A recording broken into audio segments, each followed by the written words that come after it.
Olá, pessoal. Aqui quem fala é o Odilon da Comportamento. Hoje eu estou muito feliz aqui com a Cris, nossa especialista técnica dentro da carreira da Comportamento. É o nível mais alto, né, em termos de carreira técnica nossa. E uma das coisas que é muito bacana, né, eu estava conversando há pouco aqui com a Cris, que a Cris hoje ela tem, sem dúvida nenhuma, das consultoras que com mais tempo, né, e agora com essa posição de especialista técnico vem realizando os diagnósticos de cultura de segurança na comportamento utilizando o protocolo Hearts and Minds, que é o protocolo base nosso. E o nosso motivo de trazer esse tema para vocês é porque várias pessoas que estão conectadas nas redes sociais da comportamento fazem perguntas sobre os desafios na gestão da cultura de segurança. E quando a gente fala dos desafios, obrigatoriamente a gente tem que ter aí um lastro, né? De 2, 5 anos aqui, que é o material que nós estamos produzindo para o segundo semestre, que vai ser um relatório analítico de mais de 150 diagnósticos que a comportamento tem feito nos últimos anos, para levar, né, para a nossa comunidade aqui as informações, entendendo quais são as dimensões mais maduras, quais são as dimensões que ofertam mais cuidados, né, por segmento de mercado. Isso tudo vai acontecer no segundo semestre. Mas como, né, várias pessoas estão nos solicitando aqui por mensagens e mesmo nas nossas redes sociais uma conversa sobre isso, sobre os resultados, sobre os principais desafios, eu convidei a Cris para fazer parte aqui dessa nossa conversa, Cris, né, nesse teu repertório, nessa tua formação, que há pouco teve fora do Brasil por um tempo, né, aprimorando ainda mais os conhecimentos para desenvolvimento de cultura de segurança e tudo mais. Eu queria, Cris, primeiro, né, seja bem-vinda e que você contasse para a gente, na tua visão, né, desde a época de mais campo e agora dando suporte para toda os consultores da empresa, para toda a nossa operação do ponto de vista técnico, qual que é a importância de se realizar um diagnóstico de cultura de segurança, né? O que de fato contribui na rotina, seja da área de segurança, seja dos líderes ou de liderados, à realização de um diagnóstico de cultura de segurança, Cris? Oi, Odilon. Boa tarde, né, para todo mundo. Bom dia para quem está vendo o vídeo também num horário diferente. É, Olha só, em relação ao diagnóstico, né? É só a gente pensar no nosso dia a dia, né? Por que que a gente busca um diagnóstico no nosso dia a dia, né? Por que que a gente procura um especialista para entender mais sobre algo que está acontecendo com a gente, ou seja, com a nossa saúde, né? Com nossa vida, né? O nosso dia a dia. Então, para a segurança do trabalho, né, dentro da nossa atuação, o diagnóstico ele vai nesse mesmo caminho, né? A gente busca o diagnóstico, os clientes têm buscado o diagnóstico para poder conhecer e entender um pouco mais da sua realidade, né? Não é que não se saiba da realidade ou como as coisas são, mas na hora que a gente entra com o protocolo do Hearts and Minds, com as dimensões específicas, né, com o método específico de coletar dados, informações, a gente consegue mostrar para a empresa, muitas vezes, situações, né, ou pontos fortes e pontos de atenção que durante o dia a dia, na execução das atividades, poderiam ser coisas que passaram ali sem que uma determinada equipe percebesse ou conseguisse mostrar que aquilo estava sendo, né, um ponto de atenção ou mesmo um ponto forte. Então, a grande vantagem de buscar um diagnóstico de cultura de segurança é exatamente ter essas informações de maneira mais precisa, até de certa forma imparcial, por ser uma consultoria externa trazendo essas informações, para que a organização ela consiga então adequar suas estratégias a partir dessas informações obtidas e pensar num plano de ação bem mais efetivo, né? Normalmente as empresas elas já estão com ações de mudança de cultura em desenvolvimento, ou já estavam pensando em fazer alguma implantação de algum programa, e aí quando você tem os resultados do diagnóstico, você consegue, né, a empresa vai conseguir traçar esse plano de ação de uma maneira mais assertiva. Então, o diagnóstico nada mais é tornar mais claro, né, trazer à tona elementos que vão dizer aonde estão os pontos fortes daquela cultura de segurança e aonde estão as oportunidades de melhoria, né? Tornar visível tudo isso para que a gestão, a liderança possa pensar num plano de ação que vai, né, realmente impactar naquilo que é necessário. Cris, e é bem interessante isso que você está trazendo, né? Porque quando vem algumas demandas para a nossa área comercial, logo nas primeiras conversas, você já nota uma preocupação das empresas, das companhias, em o que tem de novo, né? Porque a gente já tem de tudo aqui e estão precisando de uma ferramenta ou de um processo. A gente chama às vezes de ferramenta, mas na verdade é processo. Ferramenta é onde a gente registra, né, as informações de um processo. A gente precisa de um processo mais robusto. E o pessoal apresenta para nós aí todas as ferramentas que tem, e realmente a maior parte, né, Cris, dos nossos clientes tem todas as ferramentas. É uma sopa de letrinha para lá e para cá, que muda um pouco de um segmento de mercado para outro, mas enfim, são ferramentas muito similares às que existem. E a gente nota que essa pergunta vem: o que tem de novo? E principalmente quando é a liderança, não só da área de segurança, mas as lideranças das áreas operacionais, manutenção. Fala assim, pô, a gente precisa de uma coisa meio que revolucionária aqui para impactar na mudança de comportamento, a evolução da cultura. E pegando assim um pouco da tua experiência que a gente nota, que você compreende, será que é o que mesmo que faz diferença? É uma nova ferramenta? Qual no cenário que a gente tem hoje? Qual a interpretação que você, ou na verdade, qual é a sugestão que você pode dar para as empresas que nos acompanham, os profissionais que nos acompanham aqui na rede social? Assim, o diagnóstico, né, ele vai nos ajudar a compreender esse cenário, né? Então, quando a gente faz o diagnóstico, a gente entende como é que essas ferramentas que as empresas têm, eles estão funcionando no dia a dia, né? Que inputs essas ferramentas estão dando para a empresa para ela conseguir a partir disso, melhorar, crescer, aumentar a sua maturidade. Então, tudo vai depender desse nível de maturidade, né? Então, a gente já teve clientes em que, como você falou, tinham todas as ferramentas, um sistema de gestão muito bom, mas não estava conseguindo trabalhar bem esse o quê, né? Assim, o que eu faço com esse resultado, né?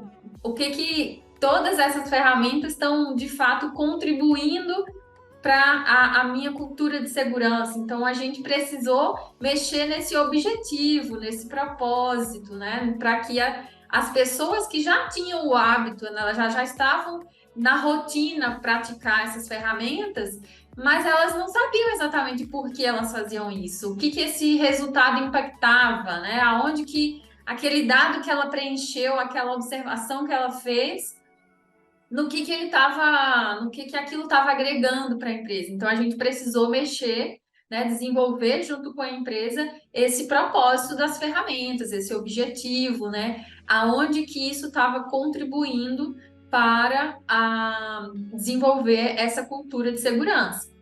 Assim como a gente já teve clientes, né, com outro nível de maturidade, que a gente precisou vir realmente com uma implantação de uma ferramenta, porque as pessoas não estavam conseguindo falar sobre determinadas situações, ou mesmo a abordagem entre um colega e outro não era uma abordagem madura, respeitosa, então precisou vir com uma ferramenta para poder fazer o treinamento, para poder desenvolver a competência, né, do abordar, do conversar, do como alertar um ao outro. Então, o diagnóstico ele vai trazer essa informação para a empresa, e aí, junto com a empresa, né, desenvolvendo esse plano de atuação, a gente vai olhar para qual é realmente a necessidade dessa empresa em relação a essa ferramenta, né? Não, né? Se a gente olhar hoje para o nosso cenário, muitas vezes não é trazer mais alguma coisa, né? Muitas vezes é auxiliar a empresa a entender o porquê que ela está praticando tudo aquilo, em que essas ferramentas estão contribuindo para desenvolver a cultura, para aumentar a transparência, por exemplo, né, dos resultados, para aumentar o relacionamento entre as pessoas, seja líder liderado ou entre colegas ou entre áreas diferentes, né, na hora que uma área vai abordar a outra. Então, muitas vezes porque se pratica essas ferramentas, os ganhos que elas trazem, do que realmente implantar alguma coisa nova. Já teve casos da gente já tinha a ferramenta, né? Já tinha a abordagem comportamental, por exemplo, mas a gente auxiliou a empresa a mudar o como fazer essa ferramenta, né? O significado que ela tinha para o dia a dia, né? Para as pessoas. Então, resumidamente é isso. Normalmente não é trazer mais uma coisa, é auxiliar a empresa a olhar para o que tem, e auxiliar no desenvolvimento do porquê praticar todo esse sistema de gestão. Quando você traz o porquê, né? Não tem como a gente não falar de propósito, né? O propósito de se fazer segurança, ele vai mudando conforme a maturidade vai elevando ou diminuindo, né? Então, muitas vezes a gente tem situações em que a empresa procura desenvolver um programa de segurança porque ela está com problemas ligados aí até mesmo a termos de ajustamento de condutas, auditorias do Ministério do Trabalho e Emprego, outras auditorias legais, enfim, né, que têm esse propósito. Tem outras empresas que já têm o propósito de precisamos diminuir o número de acidentes. Tem outras empresas que já têm um outro propósito, né, que é, poxa vida, eu já tenho um sistema de gestão, eu preciso fazer com que as coisas deem certo dentro do sistema de gestão. E você já tem empresas também no nível maior que você olha para isso e vê assim que já entenderam o quanto segurança, quando integrada aos processos produtivos, integrada às questões comerciais, integrada à cadeia logística, integrada ao plano de manutenção, como uma disciplina que faz parte, já torna uma cultura bem mais proativa. E nós temos ainda poucas, né, mas estão caminhando no nível que hoje olha a segurança como um valor institucional e que sabe que as ações que ela pode desenvolver podem impactar nas próximas gerações, né? A Sim. gente tem essas diferenças de propósito que, se a gente não observa, é isso que acontece, né? Às vezes eu tenho uma ferramenta que está calibrada para um nível 4, um nível 5, e nós estamos no nível 1 ou 2. Aí você tem descompasso e às vezes a gente culpa a própria ferramenta, né? Ah, eu tenho essa ferramenta não dá certo, não serve. Será que é a ferramenta que não serve, mas né, o como está sendo feito nesse momento talvez não esteja adequado à tua realidade e aonde você quer chegar. Eu acho que esse teu recado aí é bem importante. E pegando aqui uma informação interna nossa, que vai estar no nosso relatório, a gente sabe que grande parte das companhias aqui no Brasil, né, elas estão entre um nível reativo e um nível calculador, entre o nível 2 e 3, numa escadinha aí de 5 degraus, né? E a gente escuta muito, né, Cris, a seguinte fala, na verdade, que, poxa vida, a gente está se esforçando muito e os resultados não estão mudando. Poxa, antes a gente tinha X, a gente está fazendo 2x disso e a gente continua não tendo os resultados adequados. Seja ele do ponto de vista mais reativo, em taxa de frequência, número de ocorrências mesmo, ou seja em clima organizacional ou tudo mais, né? Eu vejo, Cris, assim, nas análises, nos relatórios que a gente entrega, uma situação que me chama bastante atenção. Que muitas empresas chegaram a taxas de frequência de acidentes baixas, ou mesmo zero com afastamento, né? Pelo controle e pela obediência, tá? E às vezes elas falam, e que não tem nada de errado nisso, né? Controle e obediência com respeito, sem problema. Agora, lógico, chega um momento que ele não consegue mais essa estratégia, ela fadiga e não consegue mais impactar na evolução da cultura. E às vezes, sem saber direito o que tem que fazer, o que eu tenho notado é um aumento de controle, né? Na verdade, como eu não sei o que fazer, eu aumento o controle, aumento o nível de obediência e acabo infantilizando o adulto. Eu acabo criando uma maneira de infantilizar as pessoas, porque eu tento controlar o máximo possível. Diante desse cenário que a gente sabe que grande parte das companhias que a comportamento atende, e mesmo que não atende, mas que a gente conversa, elas se encontram. Como que eu posso pensar em estratégias que não infantilizem e que sejam mais maduras em relação ao desenvolvimento da cultura de segurança? Assim, como que hoje, né, você tem olhado isso? Se isso faz sentido também para você? E o que que hoje você tem como uma boa prática, uma forma de olhar diferente que coloque o ser humano como um ser humano? Eu brinco muito disso, que às vezes a gente tem, né, um conceito muito forte ainda de mão de obra, e a gente fala sobre isso, a mão para obra, né?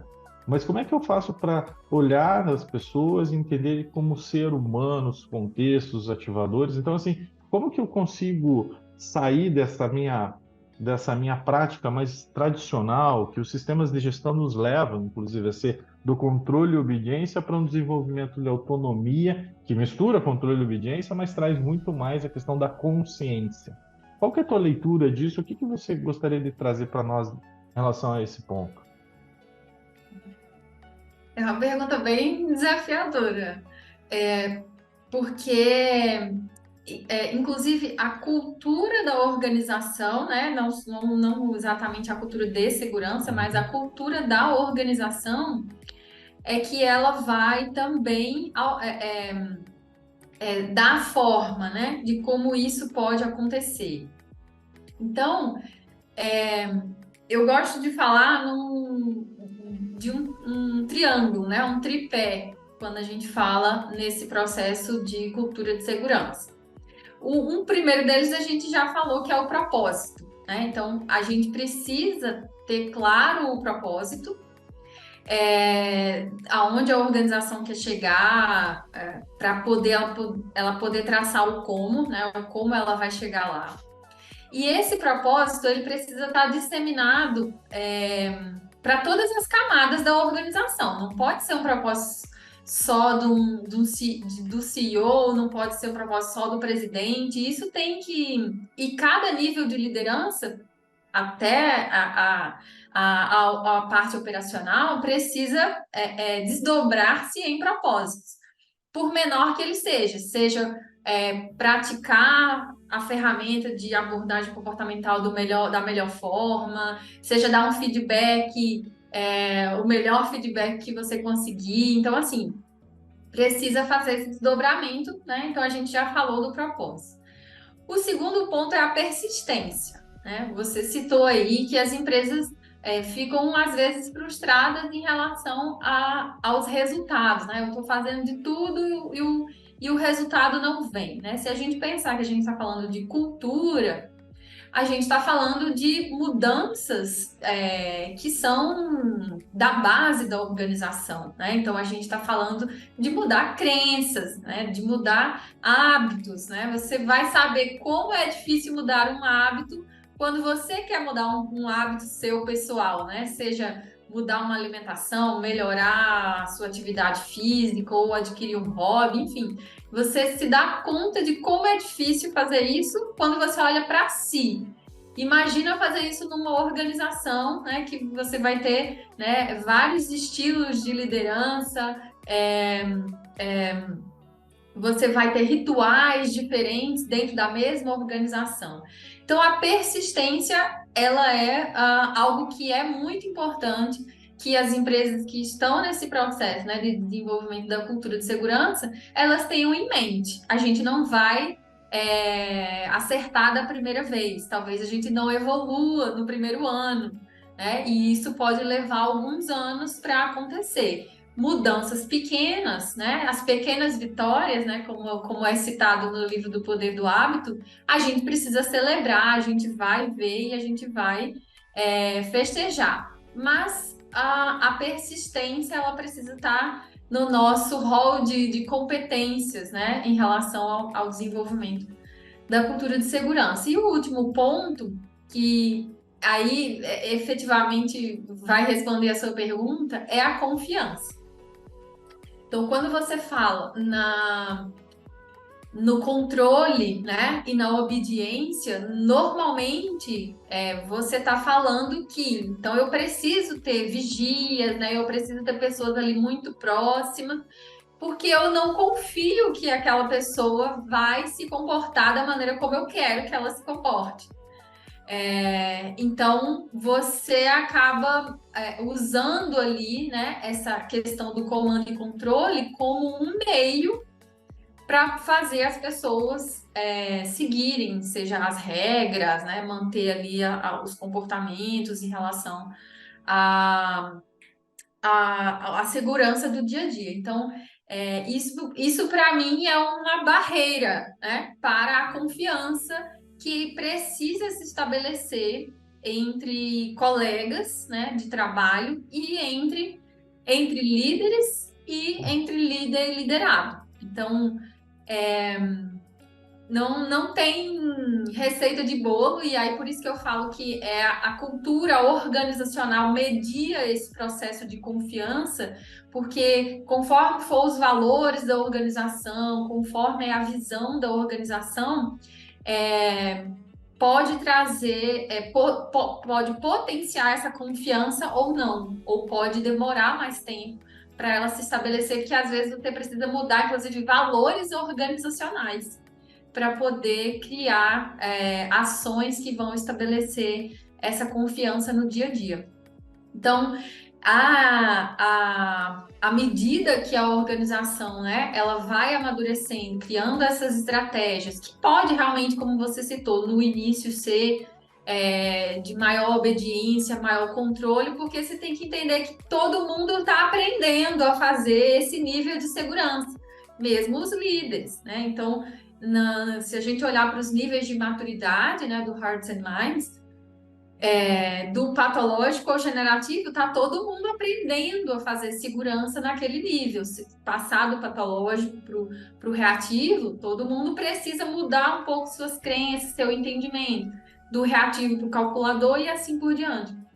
Então, a organização e a liderança, ela também vai precisar aprender a delegar e confiar na sua equipe para que ela possa desenvolver, praticar, e à medida que essa comunicação, por exemplo, ela vai se tornando mais transparente, de mão dupla, as pessoas também vão tendo, né? Aí vai entrar um outro componente dentro dessa confiança, que é a segurança psicológica, de que ela pode reportar, ela errou, mas ela percebeu qual foi o erro, de que maneira ela errou, e aí ela pode reportar ao seu líder, já com uma proposta de plano de ação, já com uma proposta de melhoria.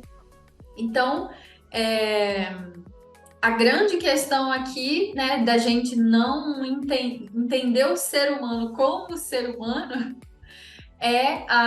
estabelecendo essas relações de confiança, né, para que a gente entenda que o operador, né, a operadora, o funcionário ali, ele não vai errar, né, ele não vai se colocar numa situação insegura porque não tem fiscal, né? Ou porque ele quis, né, deliberadamente se machucar em determinada situação. Então, a confiança parte do pressuposto que aquela pessoa não quer se machucar e ela, no mínimo, está fazendo aquilo ali para melhorar, inclusive, os resultados da organização, né? Melhorar um jeito de fazer uma determinada atividade, uma entrega a ser feita. Então, a confiança, ela vai fazer com que eu vou entender, né, enquanto líder, por exemplo, entender o que aconteceu ali em determinada situação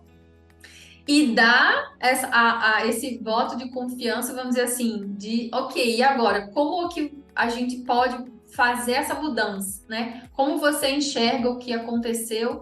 para que a gente possa minimizar essa situação, esse risco no futuro. E aí você dá responsabilidade, né? Então, essa confiança faz com que eu também dê responsabilidade, que são os dois pilares, né, da escada do Hearts and Minds. Você dá essa responsabilidade. Então, temos que pensar num plano de ação. Não é um terceiro que vai pensar no plano de ação, é quem estava envolvido numa condição insegura ou mesmo num acidente. Então, você vai ensinando, né, e dando cada vez mais competências para que as pessoas possam construir, né, amadurecer dentro desse processo da cultura de segurança. E o complicado, né, Cris, porque quando você traz a segurança psicológica, é um tema que a gente tem trazido em várias situações aqui e de suma importância. Quando a gente fala de segurança psicológica, a gente fala muito também de oportunizar conversar sobre as coisas mais difíceis, as coisas que não dão certo, né, e tudo mais. E parece que quando a gente, né, fala de gestão de cultura de segurança, a gente fala só de um avanço, né? Como se tudo fosse dar certo e que tudo, né, vai ser sempre tudo melhor. E parece que às vezes a gente ignora uma fase de qualquer processo de mudança de hábito ou de mudança cultural, que é a recaída. A gente vai ter. A gente vai ter a recaída, né? E acho que isso que você traz é importante, porque quando que eu vejo também fragilizar a companhia, quando você está desenvolvendo um projetaço, um programa super bacana, e de repente tem um acidente, ou acontece alguma questão que, né, indesejada, que impacta às vezes até de grande porte, e aí parece que a gente escuta, parece não, a gente escuta tudo que a gente está fazendo está errado. Aí tem que rever tudo. E para mim tem muito a ver com não ter identificado, né, cenários que você poderia recair, né? Como, por exemplo, conversar sobre, a gente está 1 ano sem acidente. E quando ele acontecer? Quais são os comportamentos que a gente vai ter? Nós nunca passamos 3 meses sem ter uma ocorrência. Tá, e quando ela acontecer? Parece que falta um pouco de treino da gente para lidar com situações mais difíceis. E como se a gente, né, ano passado, né, veio do interior do Paraná, você sabe, quando você falava alguma coisa que você não queria que acontecesse, batia na mesa, né, batia na madeira, né, dava os 3 toquinhos, né. E hoje parece que quando a gente fala de acidente em algumas companhias, porque é muito forte a questão de 0 acidentes e tudo mais, as pessoas quase batem na madeira, realmente não quero que aconteça. Mas invariavelmente a gente sabe que há um potencial de ignorar uma recaída, não uma recaída cultural, mas esses tropeços que a gente dá, né? E o impacto de ignorar essas possibilidades das coisas não darem tão certo assim como a gente gostaria que acontecesse, traz muita frustração para dentro da empresa. E às vezes algumas paradas, né, de processos ou umas descontinuidades de processos que mais desmobilizam as pessoas do que mobilizam. Porque quando você estava falando aqui, eu estava pensando em algumas situações porque gera a desconfiança daí, né? A falta de confiança vem, peraí, mas a gente estava fazendo isso, deu certo, a gente passou tanto tempo assim, né? Com um clima mais adequado, com as pessoas mais felizes, com uma produção ok, com baixo número ou zero número de ocorrências, com práticas de excelência de DDS, de reuniões, de inspeções, de rondas, de safety walk, o nome que a gente quiser dar, e de repente tem isso, desmobiliza tudo. Quais são as dicas que você dá hoje, pensando para as empresas entenderem que a recaída faz parte do jogo? A recaída, ela faz parte do jogo porque a organização, a gente chama que a gente diz que é um sistema sociotécnico aberto, né? Então, por ser aberto, você recebe influências de todos os lados, né? Sejam elas externas, por exemplo, né? Então, da cidade em que a empresa está implantada, por exemplo, alguma mudança na cidade, alguma situação que possa ter ocorrido na cidade, ora, seus funcionários, na maioria, moram naquela cidade, então eles vão ser impactados e esse impacto vai, né, entrar dentro da empresa. Ou mesmo dentro da própria empresa, né? Você vai mudar ali uma política, um acordo coletivo, um equipamento novo que chegou, né? Que veio para poder, às vezes até, né? Não só aumentar a produtividade, mas aumentar a segurança. Então, o externo, os nossos clientes, muitos, né, são multinacionais, têm capital aberto, então, algo que é externo ao Brasil acontece e influencia essa empresa. Então, a primeira questão é ter em conta esse cenário. A organização, ela vai ser impactada continuamente, assim, é uma coisa que você que não pode perder isso de vista, né? Não é um sistema flat, né? Ou seja, não é contínuo. Todos os dias alguma coisa pode mobilizar aquele ambiente. Então, assim, é preciso ter isso em mente. Um outro ponto que você traz é assim, sim, precisamos falar e ter essas conversas difíceis, assim como a gente treina para simulados de emergência, assim como a gente treina, né, para nos preparar para ocorrências de alto potencial, né? Então a gente precisa fazer simulados continuamente, porque é algo que a gente não quer que aconteça, mas se acontecer, como existe um risco, né? Como existe uma probabilidade, a gente está continuamente se preparando para isso. Então, para o acidente que a gente não quer que aconteça, é a mesma coisa. Então, a gente precisa ter claro, se acontecer, né? Faltando alguns dias para a gente completar um ano, né? O que a gente vai fazer, né? Qual vai ser a nossa reação, qual é o fluxo de atendimento a essa situação. Então, fazer essa conversa previamente, né? Ter esses momentos de conversa. O terceiro ponto é assim, que é o limiar, né? Assim, falta meses, falta alguns dias para atingir aquela meta sem acidente. A gente precisa entender que as pessoas, né? Todas elas vão estar na mesma expectativa. Então, não é só a liderança que está contando os dias para chegar àquela data. A equipe toda vai estar com isso também. Nossa, falta poucos dias, né? Vamos bater a nossa meta, enfim. Então, o limiar de gerar tensão nas pessoas, né? O limiar de gerar ansiedade nas pessoas com relação a determinados alvos, né? A serem atingidos, a determinadas metas. Então, entender que o componente humano está presente ali. Os nossos ativadores psicológicos, nossos ativadores fisiológicos, sociais, eles estão presentes, não só porque temos objetivos a serem atingidos, mas porque eles de fato estão ali diariamente, cotidianamente. Então, não pode se perder de vista, né, o que a gente estava falando anteriormente, que os fatores humanos, né? A percepção de risco das pessoas em relação ao dia a dia delas, principalmente, né, mais próximo a atingir determinados objetivos. Então, a gente não pode esquecer que, por melhor que sejam as nossas estratégias, né, a gente sofre influências e o comportamento humano ele é variável, né? Existe uma variabilidade cotidiana no nosso comportamento. Então, isso não vai desaparecer porque a empresa é generativa, isso continua lá, né? O que muda é exatamente como a empresa lida com isso, quais são as reações que a empresa tem, os sistemas para lidar com essas situações. Então, a recaída ela vai acontecer, é algo que a gente precisa ter claro.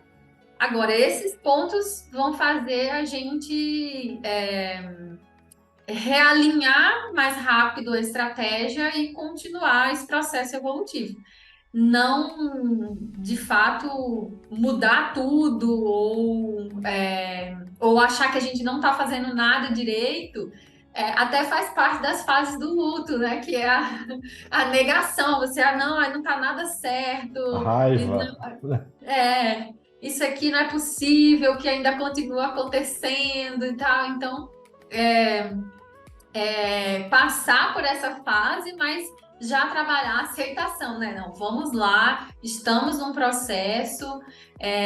O que às vezes acontece, na verdade, nem é uma recaída propriamente, é que como aumentou a confiança entre as pessoas, algumas situações que não apareciam, elas começam a aparecer.